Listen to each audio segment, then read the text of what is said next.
Basically dream কেকগুলো হয়ে থাকে টিনের বক্সে, কিন্তু আমি করেছি টাপ কেক বক্সে।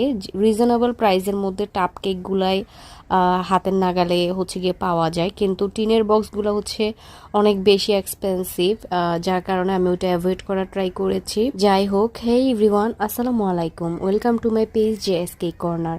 আজকে চলে এলাম একটা ড্রিম কেক এর হচ্ছে গিয়ে ডেকোরেশন ভিডিও নিয়ে।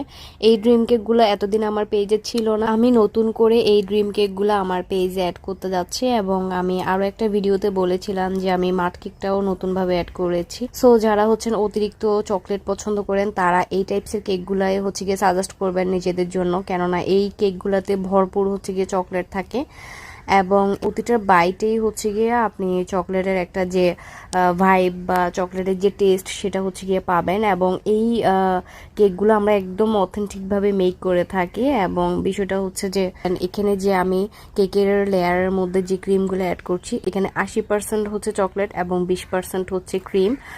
আমি এটাও বলে দিচ্ছি, যেহেতু মানে এটা ড্রিম কেক, সো একদম পুরো কেকটাই হচ্ছে গিয়ে আপনার চকলেটের।